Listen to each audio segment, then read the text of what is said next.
has made every cornerback he is lined up against look foolish. Ambry Thomas, Womack, Lenore, he has made every single one look like a second-string cornerback, in my opinion. He is cooking guys left and right. He's left guys in the dust. I mean, we know he's one of the best route runners in football. He's shown that almost every single practice thus far. And people talk about, if he's going to be here in a year, he might get traded. Brandon Aiyuk might be the best receiver on this team currently. No, he is. And I really believe that. Woohoo! What's going on, Bay Area? It's your boy, Chewy Gomez from 102 Jams. Listen to me every day, 3 to 7, playing your best hip-hop and throwbacks. Now back to my boys, Bonte and Shasky, right here on 95.7 The Game. All right, that voice you heard was Sterling Bennett, 49ers SX Podcast, Warriors Network coordinator right here at 95.7 The Game. Was on a post-game show last year at 95.7 The Game. I think with that performance yesterday on the morning roast, he brought the energy. He brought the heat. He may be having more appearances on the morning roast this season, and he was discussing Brandon Aiyuk. And I got a question for you. I was talking about this with Sam Lubman.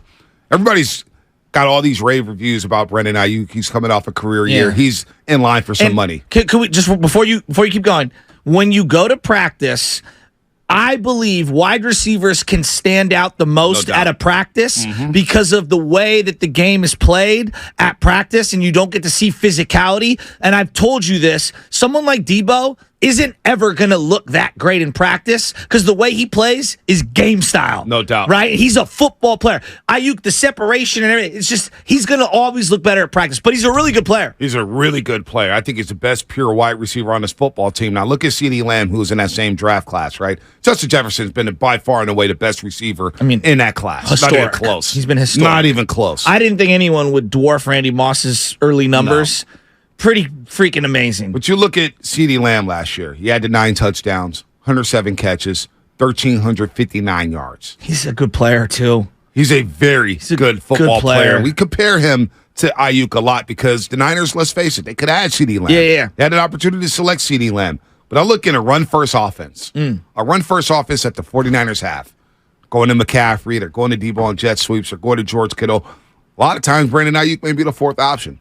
I would say he is the fourth option. Well, 78 catches last year, 1,000 yards, 1,015, 8 touchdowns. When he came on when Brock Purdy played the quarterback. Wow. But when you think about the combination of Debo Samuel and Brandon Aiyuk, it may be the best tandem the Niners have had at wide receiver since Jerry Rice and John Taylor. I think you could make that argument. I mean, T.O. and Jerry Rice?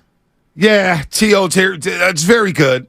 I guess I can't skip over them, but T.O. is still young, still dropping passes. Yeah. Jerry Rice is kind of descending, and he missed a season. Yeah, but what I know. I'm getting at here is...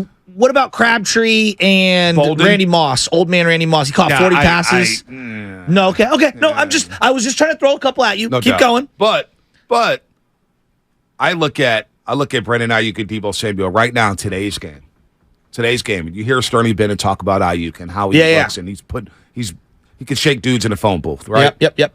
Do the Niners have one of the best wide receiver duels in all of football? I would say. Think about it. I haven't even done my preparation. Off the top of my head, I'm going to go Cincinnati and Miami have some pretty damn good wide receiver cores. No doubt. Right? So I'm looking at Cincinnati, and I'm saying T. Higgins, Jamar Chase, and ballers. And what's the other guy?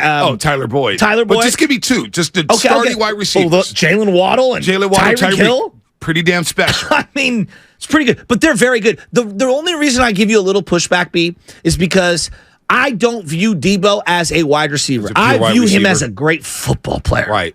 So maybe I'm a little jaded. I might be actually underselling him. Tyler Lockett and DK? Pretty damn good. And then, and who knows if Tyler Lockett gets replaced by Jackson Smith and Jigba out of Ohio State.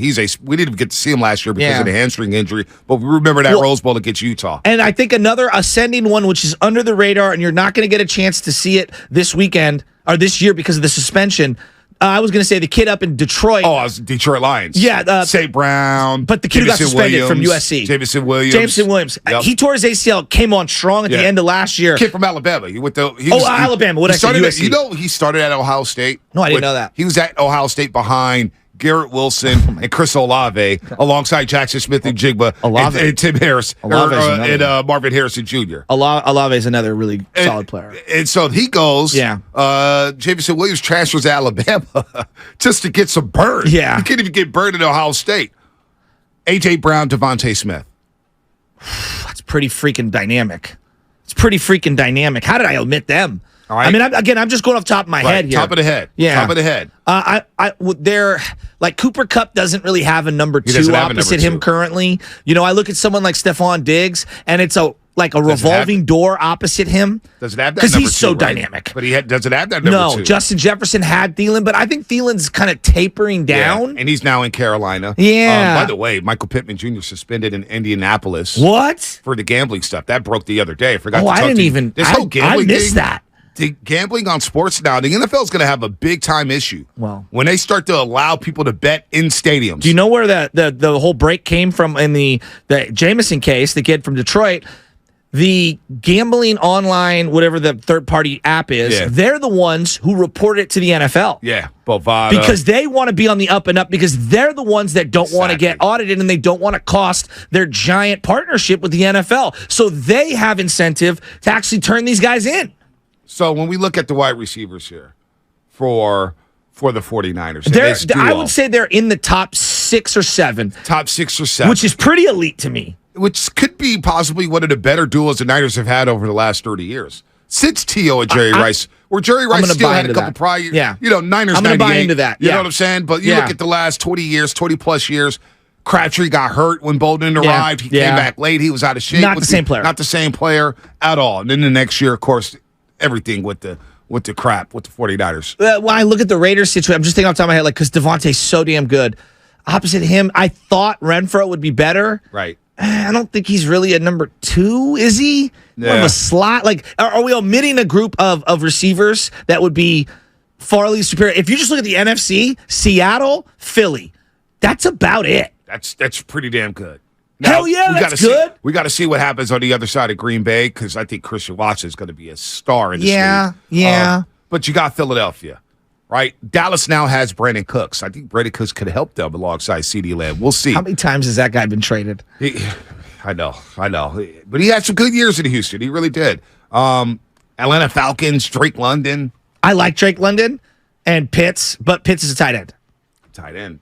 But I do like Drake London. Michael Thomas has done nothing over the last couple seasons. Honestly, it's surprising to see his career get ruined by injuries. Chris Godwin, Mike Evans. But Godwin's another guy who's always hurt. Always hurt. And I would also look at their production this year to be more reflective of where their current situation is because of the quarterback play. So, like, you don't have Brady. I'm sorry. I don't view Mike Evans the same way. Right. So when it comes to Debo and Aiyuk and their styles and their route running and, you know, you look at the way they play. And their ages. Who's the better quarterback for them? Is it Brock Purdy or Trey Lance? Why?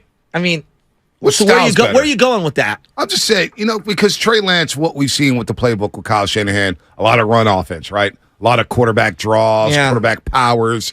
Is that better for Brandon Aiyuk and Deebo Samuel, or is it a guy like Brock Purdy who showed that, hey, I can get the ball to everybody down the field. I can spread it around. Yeah. Well, I actually think the one part of Debo's game that doesn't get enough play because of the lack of Jimmy Garoppolo throwing the ball down the field is Debo down the field. Yeah. I actually think they have maybe overemphasized the slants and smoke screens because of the limitations of the quarterback being able to throw it down. The one time that Trey Lance played, I think he has, 2 or 3 touchdowns with Debo Samuel? And one of them being a 50-yard pass for a touchdown, which in terms of air carries was one of air yardage was one of the farthest balls he's had thrown to him in a Niner uniform.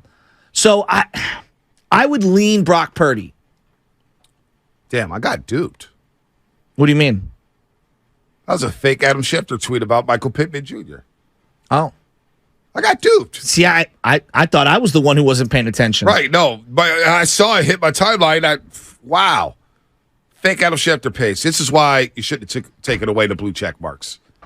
This is why you shouldn't make people pay for fake status. I love how you immediately pivot to ripping others. I'm pulling a Shasky. Yeah, pivot, don't panic, kid. I'm pulling a Shasky here. But the reports on Brandon Aiyuk, I think, is really encouraging. Really encouraging. And now the 49ers are going to make a decision. If you had to bet on the future, would it be Debo? Would it be Aiyuk? In the NFL with the Niners? With the 49ers. Obviously in the NFL, but with the 49ers. Like what? Just who's going to be the better player? If you had a wide receiver to bet on. Well, it'd probably be Aiyuk because of health and the way, the style of play for Debo. Like, You play like Steven Jackson at the wide receiver position, I can't envision a long career for you, right? And he's already had some, conditioning, out of shape questions. Aiyuk's never had those. Now, he's had some work ethic stuff in terms of maybe his focus or being a good teammate at practice. I'm not really sure exactly what put him in the doghouse to begin with, but I've never questioned his conditioning. Well, he balled out the last 2 months of that season when he was in a doghouse. He put up some numbers that was very comparable to CeeDee Lamb. He was right there on less targets. So I think, when you talk about pure route running, hands. Think about the drops Debo has. Now, I know a lot of people, you go crazy about the fumble drop passes. against the Bears is one of the big plays of the year. Well, set the tone in the first drive. He could have gone up 7-0, and we're looking at Trey Lance completely differently. I know. And then maybe Trey Lance does an airmail. Who was it? Did he airmailed on the next possession? Tyler Kroft. Was it Tyler Kroft? God, is he still on a roster? Jeez Louise. Tyler Kroft, missing blocks for America. Oh, you had to remind me about that. Well, here's the other thing I would say, Ponte, regarding guys.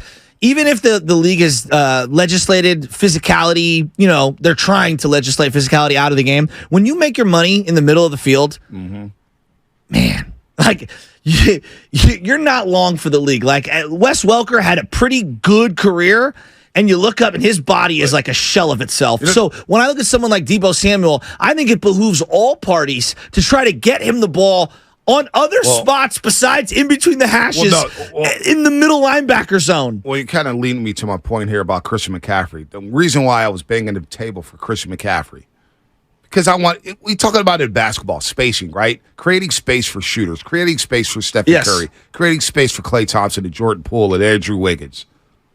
Spacing on the football field is just as important. I want to be able to utilize every blade of grass on the football field. And with Jimmy Garoppolo, at times, he just couldn't. He couldn't throw outside the numbers at all. At all. At least to honor, to keep a defense honorable.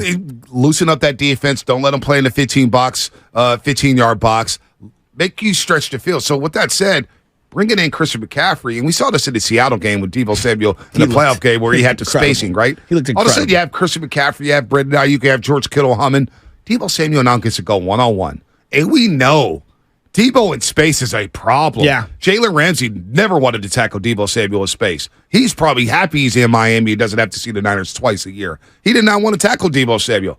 Deebo in space is so underrated. Yeah, I agree. So getting him outside on those edges there. So whether it's Brock Purdy, whether it's Trey Lance, whether it's Sam Darnold, and please, it's not going to be Brendan Allen.